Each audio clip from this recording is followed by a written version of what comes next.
la verdad que estamos viviendo un momento mágico, tan mágico casi como el creado por J.K. Rowling en Harry Potter. Vamos con prisa y yo soy andaluza, de Almería, con lo cual si empiezo a meterle, que alguien me avise en la sala, que baje la velocidad. Buenos días, muchísimas gracias a METIC, a Banco Santander y a la Universidad Menéndez Pelayo por organizar el encuentro. También muchísimas gracias a las autoridades, ¿no?, que están presentes en la sesión. A ver. Ahí estoy. Lo que no lo veo es aquí. Bueno, pues me pondré un poco por aquí. El año pasado, Alberto Granados, presidente de Microsoft en España, empezó hablando de esto aquí en Santander. Por cierto, aprovecho para disculpar a Alberto, que ha tenido un inconveniente de salud y por eso no está aquí hoy, del que afortunadamente se está recuperando. Él reflexionaba sobre cómo las diferentes invenciones tecnológicas habían impactado en la economía, ¿no? Desde 1400 con la invención de la imprenta hasta nuestros días con la inteligencia artificial, hemos ido viendo cómo ese impacto en la economía, por ejemplo, en el caso de la inteligencia artificial hoy, se estima en unos 25 billones de dólares americanos. En particular, la inteligencia artificial generativa en 4 billions. Eso es como 3 veces el PIB de España, para ponernos a todos en contexto. Además, estamos viviendo, hasta el momento histórico de hoy, el punto en el que mayor impacto, como podéis ver esa gráfica logarítmica, de repercusión en la economía. Por eso, si hace 2 años Alberto nos hablaba aquí de transformación digital, el año pasado nos hablaba de qué transformación iba a producir la inteligencia artificial, este año, hoy, yo os quiero hablar de cuál es el impacto que la inteligencia artificial está teniendo ya y tendrá en la economía. No nos cansamos de hablar del momento Gutenberg, porque vemos una tremenda similitud entre la repercusión que tuvo la imprenta en su momento histórico, dando lugar posteriormente al Renacimiento, y lo que está produciendo la inteligencia artificial en nuestro momento histórico. ¿Por qué? Porque ambas tecnologías impactaron de manera absolutamente frontal en todas las industrias y en todas las personas. Además, lo que le pasó a Gutenberg es que creó un ecosistema prácticamente sin darse cuenta. Escritores, libreros, productores de tinta, papel, se generó un ecosistema de la misma manera que está produciéndose con la inteligencia artificial.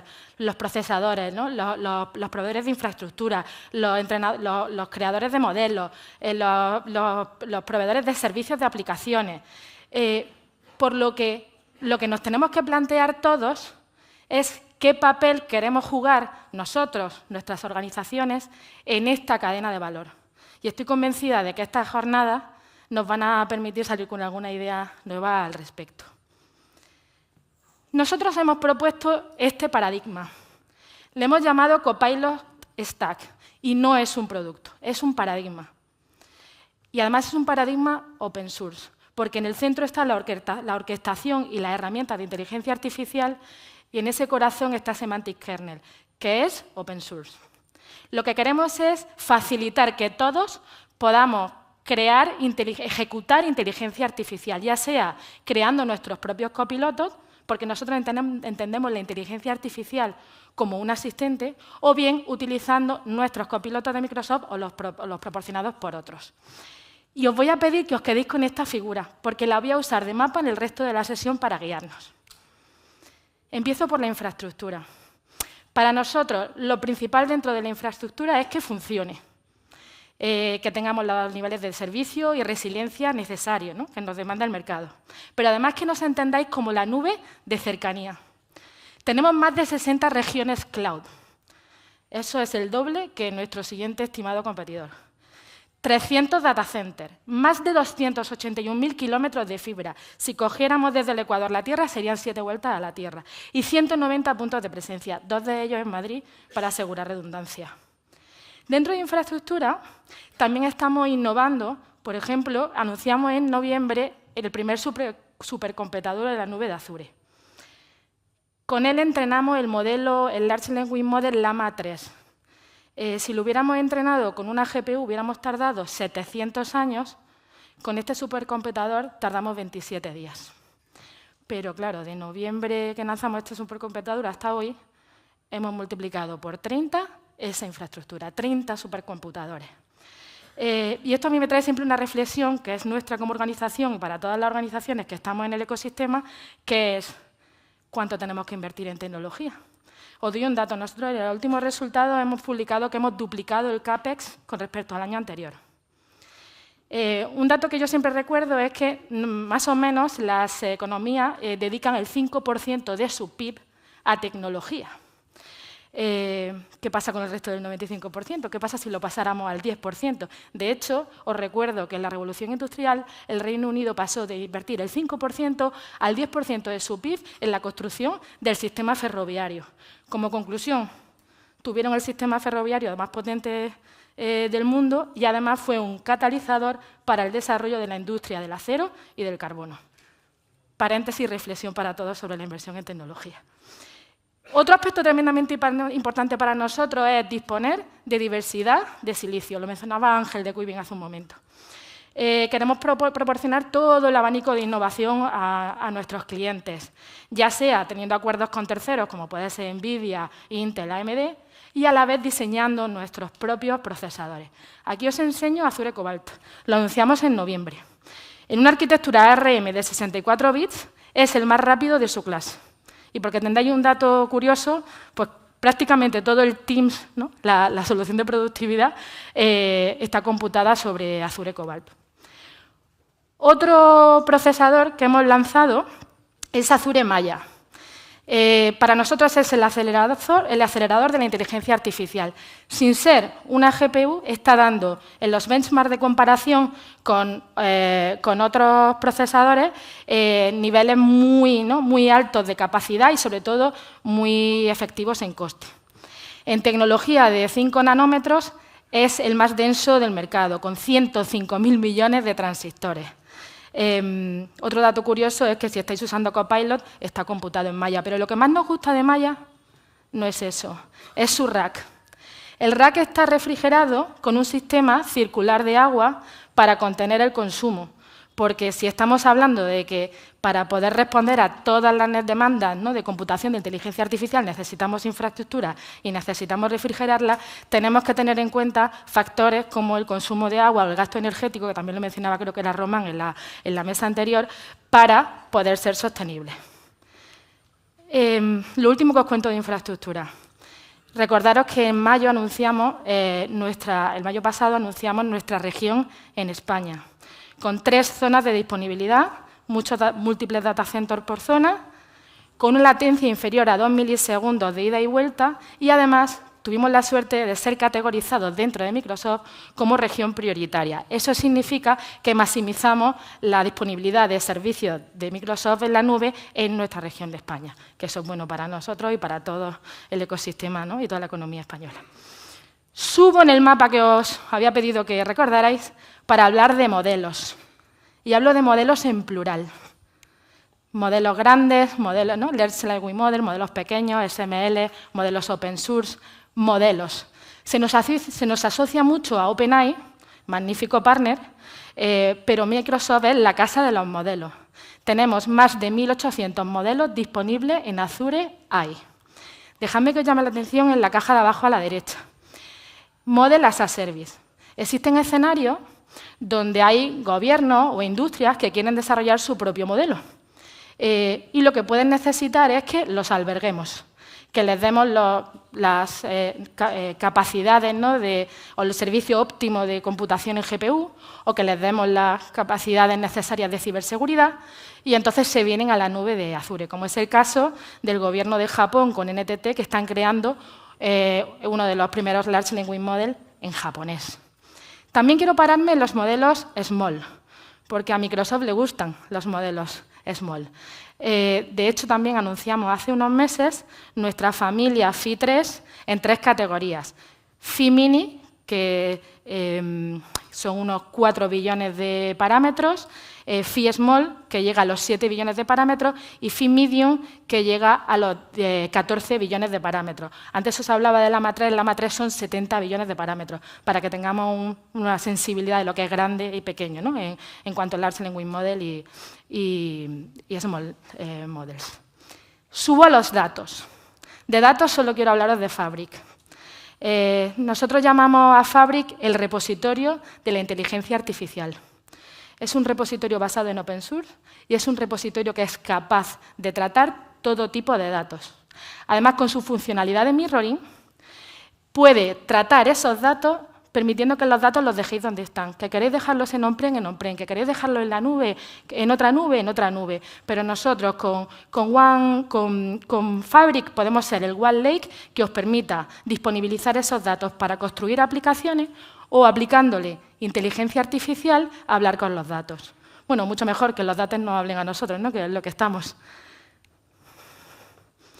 Me muevo a la orquestación y herramientas de inteligencia artificial. Aquí es donde realmente hablamos, ¿no? Vemos la productividad, ¿no? la tangibilización de la inteligencia artificial. Y aquí os voy a hablar solo de GitHub. GitHub es nuestra herramienta para desarrolladores. Es el mayor repositorio open source del mundo, con más de 100 millones de desarrolladores utilizándolo cada día, y de esos 100 millones, 1.800.000 utilizando Copilot.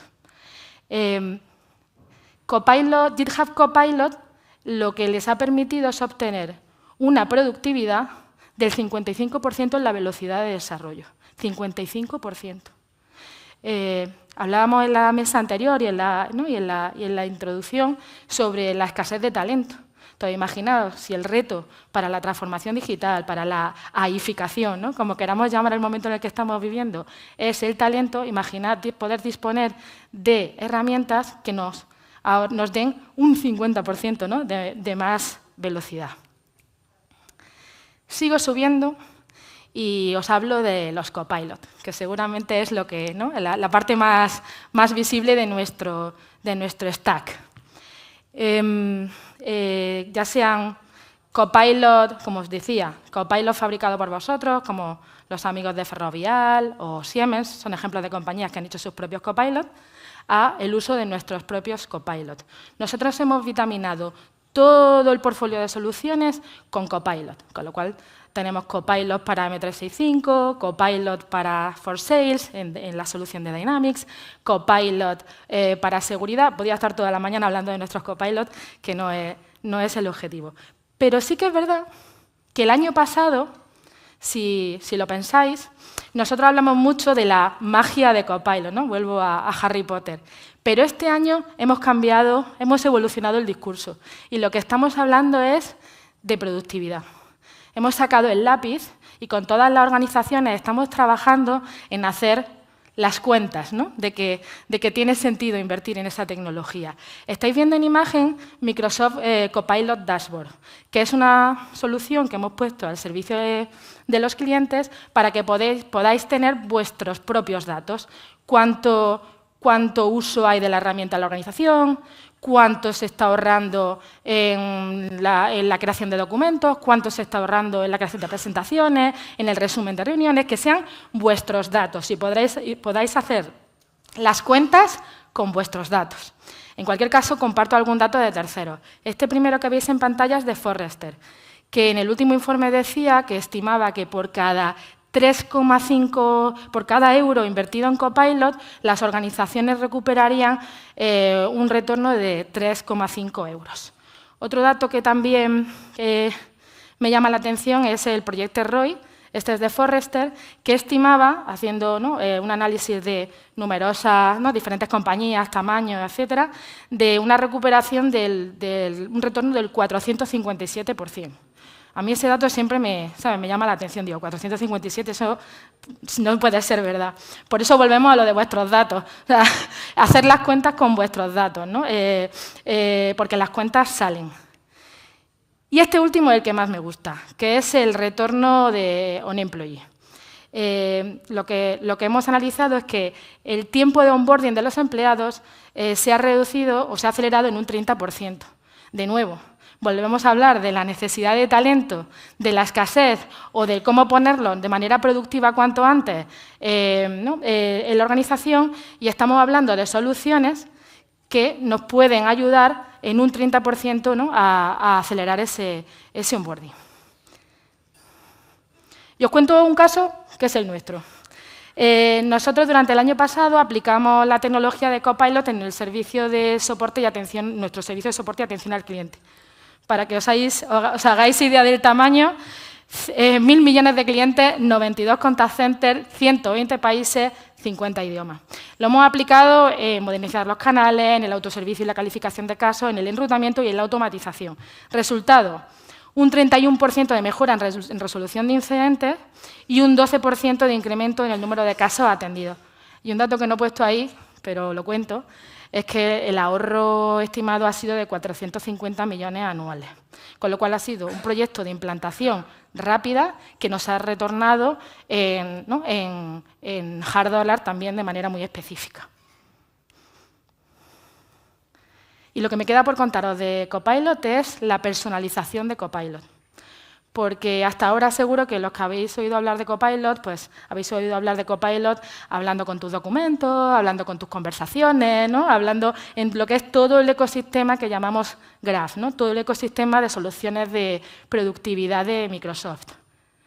Pero ¿qué pasa si queremos que hable también con los datos de negocio?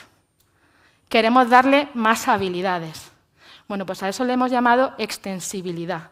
Y esa extensibilidad se la estamos dando a Copilot con Copilot Studio, para que todas las organizaciones podáis desarrollar vuestros propios conectores y poder darle esas habilidades a Copilot hacia cualquiera de las industrias del ecosistema del que hablábamos hace unos 20 minutos.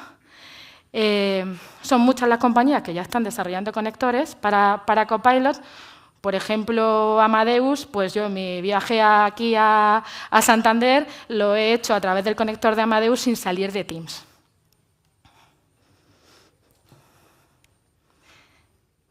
Perdón. A ver, la estoy liando. Llego al final del mapa, liándola un poco, pero me vuelvo a encontrar. A ver. Para hablaros de inteligencia artificial responsable y segura. Y aquí me detengo. Si ahora mismo me preguntara alguien, ¿qué quieres que la gente que ha estado en tu sesión recuerde de tu sesión? Sería esto, que la seguridad para Microsoft es nuestra prioridad número 1. El panorama en el que vivimos no es nada sencillo. Por daros algunos datos, entre el 2022 y el 2023, los ataques de contraseña al mes han pasado de 3.000 millones a 30.000 millones. Si el cibercrimen fuera una economía, sería la tercera potencia del mundo, con 8 billones después de Estados Unidos y China. Y además que los malos se están organizando muy bien, con lo cual nosotros que nos dedicamos a rastrear a los actores más organizados, hemos detectado que han pasado de 200 a más de 300 en un año. Y además muchos de ellos subvencionados por gobiernos como Rusia o China. Por eso tenemos que ser nosotros más organizados que los malos. Y lanzamos en noviembre del año pasado nuestra iniciativa Asegurando el Futuro, que no es más que un compromiso con la industria de que la seguridad para Microsoft está por encima de todo. Esta iniciativa tiene 3 pilares fundamentales: la seguridad por diseño, la seguridad por defecto y las operaciones seguras. Pero no penséis que es una iniciativa que se queda ahí en una carpeta y no se utiliza. Podéis ver en los diferentes anuncios de la compañía que se ha trasladado esta iniciativa a toda la organización, desde el senior leadership hasta el último de los empleados de la organización, para alinearlo con nuestros objetivos. Y por daros un dato, ahora mismo tenemos más de 34.000, lo equivalente a más de 34.000 ingenieros de seguridad dedicados a la iniciativa. Esto nos convierte en el mayor proyecto de ciberseguridad de la historia de la digitalización. Pero hay una cosa que tenemos muy clara en Microsoft, que es que esto de los malos no lo resolvemos solos. Necesitamos la colaboración de todos. Así que me acojo al lema del encuentro, yo digo y recuerdo lo de colaboración en acción, y si tiene que ser solo una cosa, lo que os decía, en ciberseguridad. Con esto he terminado, si recordáis la figura, el mapa, y voy a cambiar el tercio para hablar un poquito con vosotros de adopción. Porque otra de las conversaciones que suele salir con otras organizaciones es, oye, pero esto se está usando, no se está usando. Entonces, nosotros todos los años lanzamos una o varias encuestas entre nuestras organizaciones clientes, que es el Microsoft Work Trend Index, que os invito a leer porque es muy curiosa la información. Y hicimos la pregunta de, oye, ¿estáis usando la inteligencia artificial? No la nuestra, cualquiera. Y la respuesta fue que el 75% de las personas la están utilizando en el trabajo. Y además, otra pregunta era si iban a esperar a que lo adoptara su compañía, y la respuesta fue que no, que ellos lo iban a usar, whatever it takes, que lo iban a usar. Y ahora estaréis diciendo, ¿75%? No me lo creo, como el 457 de antes. Y entonces ya uno recurre, ¿no?, a objeciones, será la gente joven. Bueno, pues fue otra pregunta que hicimos. Oye, ¿qué tramo, no? ¿En qué generación nos estamos moviendo? Y veis que en cualquiera de las generaciones el porcentaje de uso es muy similar. Con lo cual, lo que nos encontramos es que estos señores y señoras se está utilizando en las organizaciones, queramos nosotros o no. Lo que pasa es que la gente no lo contamos. ¿Por qué? Bueno, pues ahí, ¿no?, surgen temas de miedo a que tu puesto no sea necesario, o miedo a no saber qué hacer con más tiempo, porque se generan también debates, ¿no?, sobre cómo fomentar ahora la creatividad, que tenemos más tiempo para crear, falta de formación. Son muchas las razones, ¿no?, por las que respondían los encuestados que no lo contaban. Nosotros resumimos en 3 el impacto de la inteligencia artificial en las organizaciones. Una transformación de la creatividad. Os doy un dato que a mí me encanta del Work Trend Index. Nosotros invertimos más o menos el 60, casi el 70% del tiempo en escribir emails y mensajes. Somos correveidiles. Claro, ¿qué ocurre? Que cuando la inteligencia artificial nos libere de todo ese trabajo, vamos a recuperar un 60%, a lo mejor no, pero posiblemente un 30 o un 40% para dedicarlo a crear, al PowerPoint, al Excel o al papel, lo que queramos, pero a crear. Eso genera un debate, ¿no?, prácticamente ya no es tecnológico, sino humanístico. Tenemos que reaprender a delegar. Y, por último, hay que redefinir la cultura, ¿no?, la cultura de las organizaciones. Pero yo, más que seguir contando lo que están pensando las organizaciones, os voy a poner un vídeo de los amigos de Ferrovial y Repsol, que la semana pasada estaba viendo el telediario de la 1 y me los encontré hablando de Copilot. Pendientes. Tareas pendientes. Carmen. Lista de usuarios de... En Repsol hace un año pusieron en marcha un piloto con 600 empleados de diferentes áreas, 300 con licencia Copilot, el asistente de inteligencia artificial generativa de Microsoft, y 300 en puestos similares sin él. Han medido los resultados y... Las personas con licencia han conseguido ser más productivas, han conseguido tener documentos entregables de más calidad y además que la experiencia de empleado ha mejorado. Esos empleados ahorran de media 2 horas a la semana, así que desde junio toda la plantilla tiene acceso a la versión online y 3.000 de momento a una más avanzada, que permite analizar también material propio como informes, correos, contactos. Tenemos que desaprender porque no se trata de meterla en el día a día como una cosa más, porque así sería muy ineficiente. Lo que tenemos es que transformar cómo trabajamos, incorporando la IA y haciendo las tareas de manera. Calculan que la productividad se ha incrementado por encima del 7%. Es importante, dicen, ser pioneros. Si entendemos que tenemos un impacto muy relevante, si entendemos que va a traer mucha productividad, nos va a dar una ventaja competitiva. Me encanta la frase, ¿no? Martin Luther King, no hace falta que veas el final de la escalera para empezar a subir el primer peldaño, ¿no? Pues en eso estamos. Integrar la IA generativa en todos los procesos posibles es también una prioridad para Ferrovial. Hola chicos, siento el retraso, pero he leído lo que habéis hablado hasta el momento y podemos seguir. El ser los primeros, pues el proceso de aprendizaje es un poquito más largo, pero yo creo que también es una palabra de diferenciación a la hora de capturar talento. Actualmente no hay muchas empresas que puedan ofrecer esto. Tengo muchas ganas de ver cómo funciona Copilot para Power BI. Están midiendo las ventajas no solo en tareas de oficina, también sobre el terreno y algunas áreas concretas como el marketing o la ciberseguridad. Es el principio, la peor tecnología que habrá de este tipo, pero dicen que integrarla en el día a día es más que una ventaja competitiva, es toda una declaración de intenciones. Es la peor tecnología porque, como si recordamos la gráfica, lo que nos queda por venir no lo sabemos, con lo cual estamos en la primera versión, ¿no?, de lo que nos queda por llegar. Voy a cerrar hablando con Copilot de Gutenberg. Le hemos preguntado, nos encanta Impersonal, yo lo recomiendo muchísimo, el hablar con Copilot pensando cómo pensaría alguien. Yo, por ejemplo, lo hago con Alberto, con mi jefe. Vamos a jugar a un juego. Eres Gutenberg, has viajado en el tiempo y estás en 2024 aprendiendo de los errores que se cometieron cuando inventaste la imprenta y la adopción posterior. ¿Qué 4 cosas harías diferente para que la inteligencia artificial generativa tenga un impacto positivo mucho mayor y más rápido en la civilización?